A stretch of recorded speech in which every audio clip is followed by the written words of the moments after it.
ओम शांति। आज दिनांक 12 अक्टूबर 2022 बाबा ने महावाक्य में हम बच्चों को जो मुख्य शिक्षाएं दी उनका मनन करेंगे।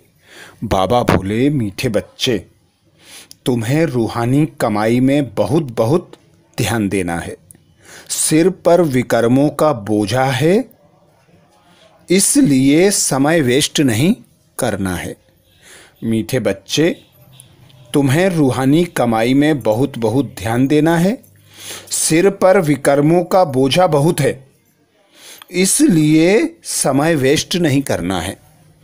अर्थात इस संगम युग पर, इस श्रेष्ठ युग में एक एक सेकेंड की वैल्यू बाबा हम बच्चों को बताते। एक एक सेकेंड जैसे सतयुग के बरसों के बराबर होगा। तो इस छोटे से जन्म में, इस छोटे से युग में श्रेष्ठ बेहद का बाप शिव पिता परमात्मा निराकार, हम निराकार आत्माओं को ब्रह्मा मुख द्वारा ब्राह्मण बनाते। बाबा कहते, तुम बच्चे कल्प कल्प ब्राह्मण सो फरिश्ता, फरिश्ता सो देवता बनते हो। तुम बच्चे ही इस श्रेष्ठ संगम युग पर स्वयं को जानते हो, बाप को जानते हो और बाप से पूरी पूरी राजाई का वर्षा लेते हो। तो रूहानी कमाई अर्थात रूहानी बाप आकर हमें श्रेष्ठ श्रीमत देते, श्रेष्ठ कर्मों की नॉलेज देते और बाबा हम बच्चों को गुण ज्ञान तथा शक्तियों से सजाते। तो जितना जितना हम धारण करते उतना हम श्रेष्ठ बनते जाते, उतना हम धनवान संपूर्ण संपन्न भरपूर बनते जाते। तो बाबा यह भी कहते कि एक बाप को याद करो, खुद को आत्मा अनुभव करो। तो जितना जितना आत्मिक स्वरूप में स्थित होंगे, एक पिता निराकार परमात्मा की याद की लगन में मगन रहेंगे, उतना उतना विकर्मों का बोझा उतरेगा और आत्मा पावन बनती जाएगी, उड़ती कला में आ जाएगी। इसलिए टाइम वेस्ट नहीं करना है, झरमुई झगमुई बातों में नहीं आना है, संग दोष में नहीं आना है। बाबा कहते एक सेकेंड भी वेस्ट ना हो। प्रश्न किया बाबा ने जिन बच्चों का ध्यान रूहानी कमाई में होगा उनकी निशानी क्या होगी।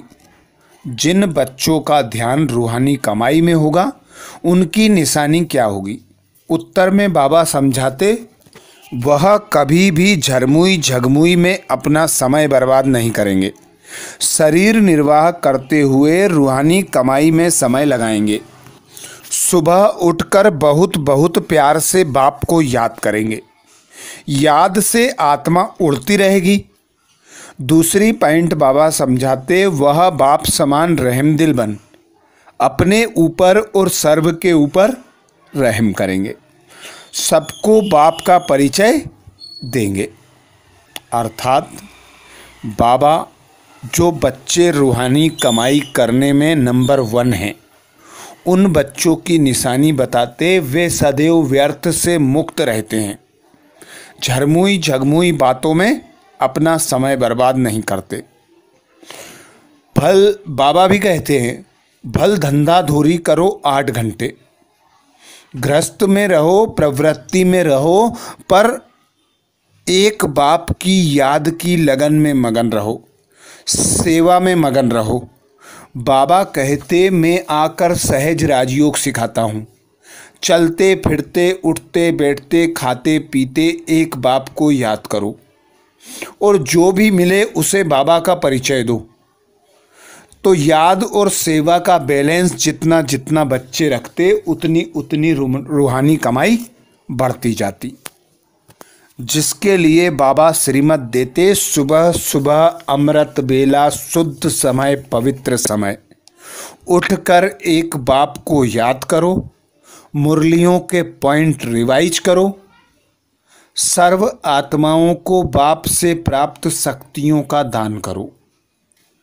तो यह है रूहानी कमाई। इस कमाई में जो बच्चे अपना समय सफल करते हैं वे ही आगे जाकर विश्व राज्य अधिकार प्राप्त करते हैं।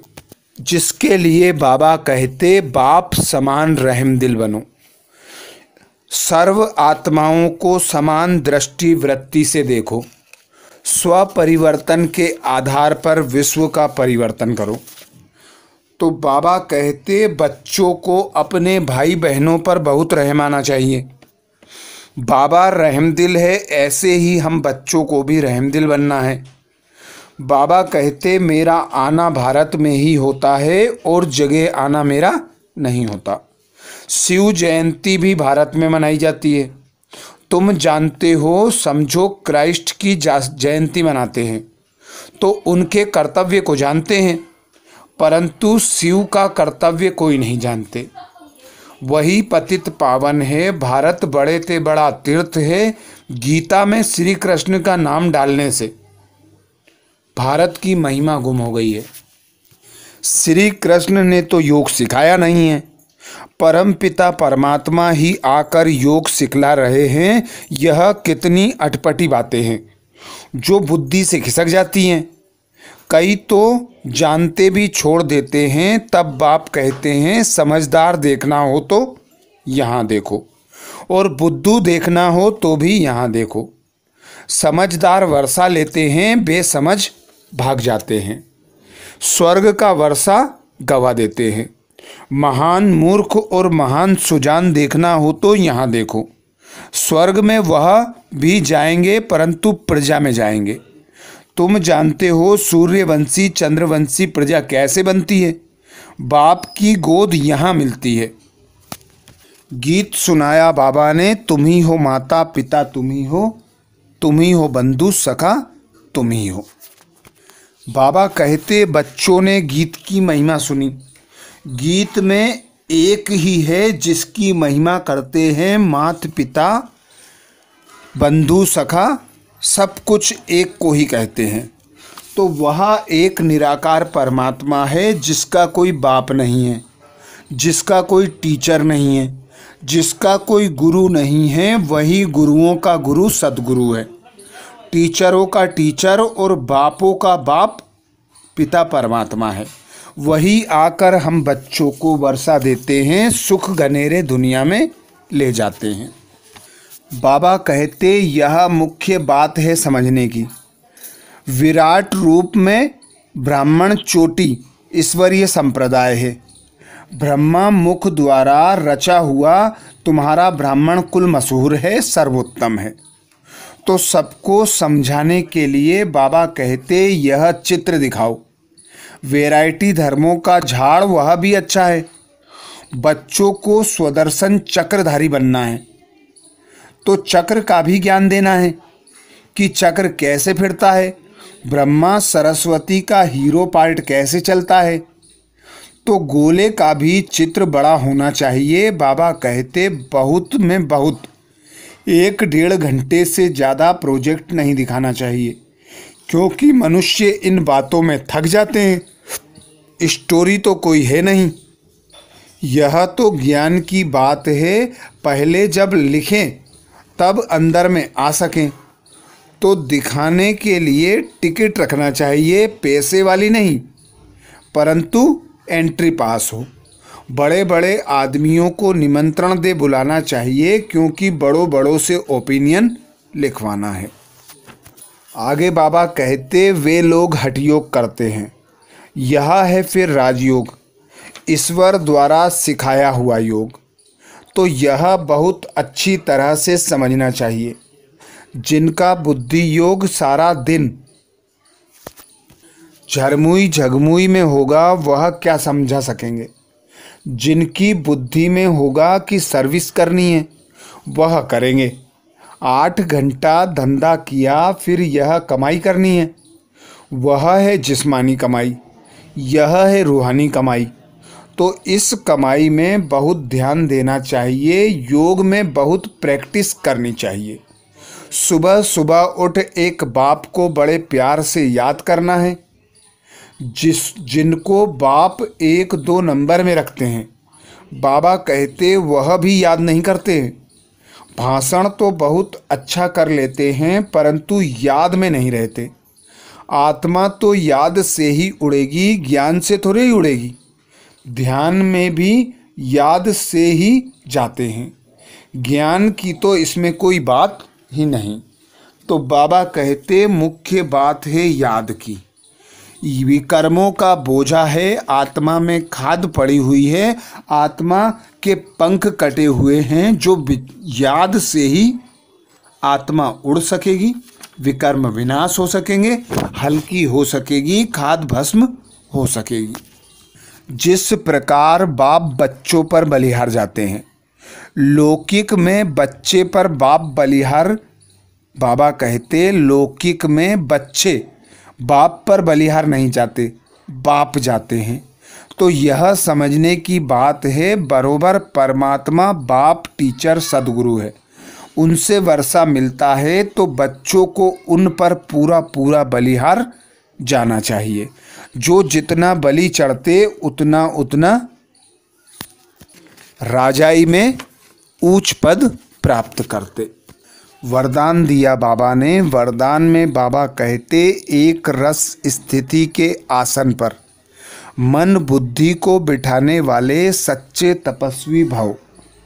एक रस स्थिति के आसन पर मन बुद्धि को बिठाने वाले सच्चे तपस्वी भव।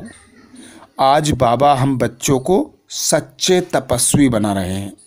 बाबा सच्चे तपस्वी बनने के लिए श्रीमत दे रहे हैं कि एक रस स्थिति के आसन पर रहो, अर्थात निश्चय बुद्धि होकर स्वयं पर, बाप पर और ड्रामा की हर सीन पर एक रस स्थिति हो। फरिश्ते समान हल्के उड़ते रहें, बेफिक्र बादशाह बनकर रहें, जिसके लिए बाबा कहते सदा एक बाप की याद की लगन में मगन रहो। एक बाप पे सारी जिम्मेवारी सौंप दो। करावनहार बाप है, करनहार में आत्मा निमित्त हूँ, मैं कर रही हूँ, कराने वाला पिता है। तो हल्के एक रस स्थिति में फरिश्ता बनकर उड़ सकेंगे। बाबा हमें इस संगम पर आकर स्वराज्य अधिकारी बनाते और साथ साथ बेहद का वैराग्य कराते। तो बाबा कहते तुम हो सच्चे सच्चे राजऋषि, अर्थात बेहद के बैरागी।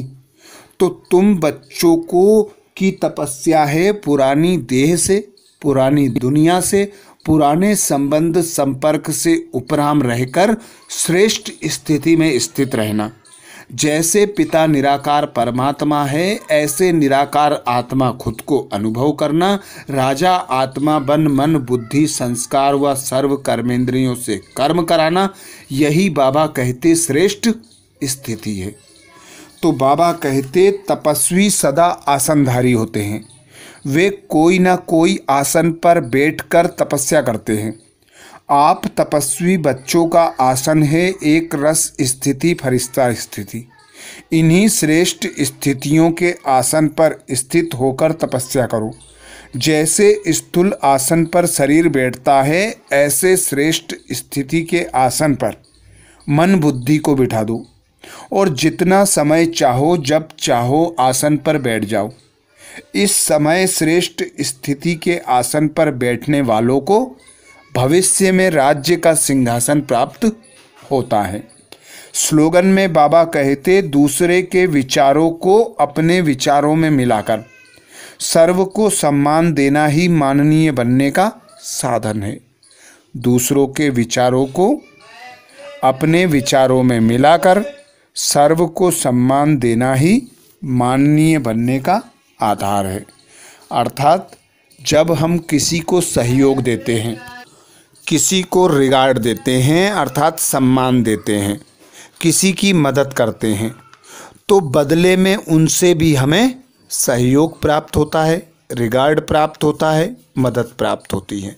भल स्थूल रूप में ना हो, पर बाबा कहते मन से वे दुआएं अवश्य देते हैं। तो इस संगम युग पर हम बच्चों को अपने संस्कार ऐसे मुलायम मोल्ड रखने हैं, नरम रखने हैं कि सर्व के संस्कारों को उनमें मिलाकर, उनके संस्कारों को सम्मान देकर, उन पर अपना प्रभाव डालने के लिए बाबा की श्रेष्ठ श्रीमत पर चलकर श्रेष्ठ संस्कारों का परिचय देना है। तो ये थे बाबा के महावाक्य। अच्छा, ओम शांति।